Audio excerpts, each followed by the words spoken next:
করে সন্দেহ পোষণ করে সেখানে রেড ক্রস দেয়, আবার একটু সামনে যায় দেখে সেখানে আবার ক্লিয়ার সলিউশন দেওয়া আছে, সুস্পষ্ট সমাধান সেখানে সন্নিহিত আছে।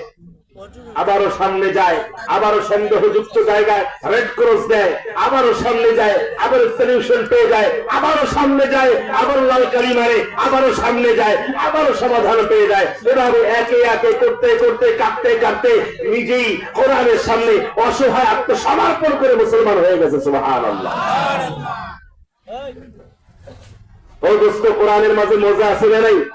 কোরআনের মাঝে হেদায়েত আছে না নাই? যালিকাল কিতাবুল লা রাইবা ফীহি। কোরআন কেন আসছে? হুদাল লিল মুত্তাকিন, মুত্তাকিদের জন্য এই কোরআন হচ্ছে হেদায়েত। মুত্তাকি তার মানে হচ্ছে এই কোরআন থেকে হেদায়েতের আলোক উজ্জ্বল রাজপথে যদি আপনি পরিচালিত হতে চান, আপনাকে অন্তরের মাঝে হেদায়েত লালন করতে হবে। আমরা আল্লাহর কাছে প্রতিদিন নামাজের মাঝে প্রতি রাকাতে সূরা ফাতিহা পড়ে কি চাই? হেদায়েত চাই না?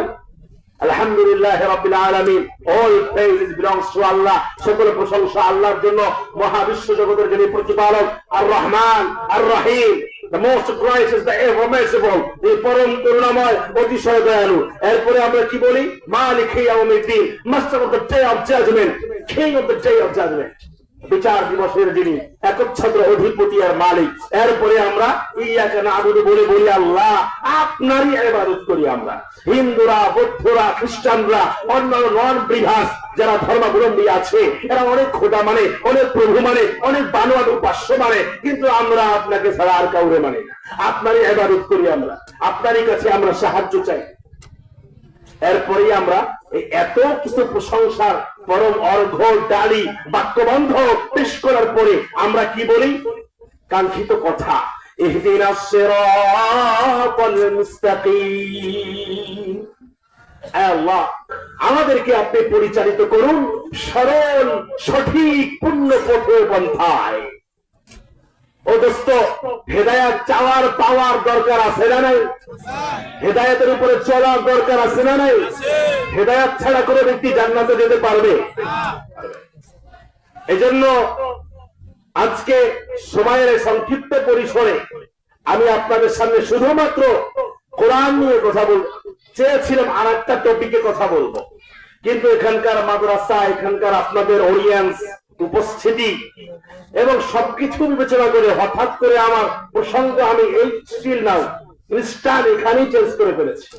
চিন্তা করেছি না, যেখানে এই বিশাল মাদ্রাসা আছে, কমপ্লেক্স আছে, কোরআন নিয়ে কথা বললে এই উম্মার কিছু ফায়দা হবে। আল্লাহ রাব্বুল আলামিন পবিত্র কোরআনটাকে আমাদের জন্য বানিয়েছেন কি? হেদায়েতের আলোকবর্তিকা হিসেবে।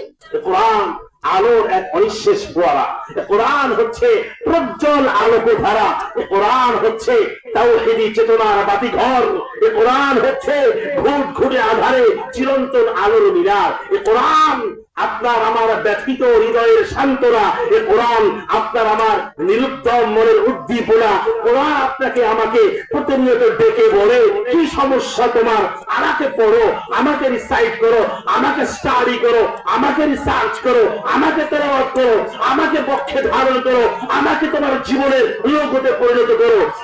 আর তুমি কোরআনের অবিচ্ছেদ্য অংশের অঙ্গে পরিণত হয়ে যাও, তারপরে দেখো তোমার জীবনে সমস্যা বলতে আর কিছুই থাকবে না। সুবহানাল্লাহ। কোরআনের মাঝে সেই পাওয়ার আছে না নাই? যেমনি কথা কইতেছেন মনে হয় কোরআনের উপরে কোনো বিশ্বাস নাই। কোরআনের উপরে বিশ্বাস রাখার দরকার আছে না নাই?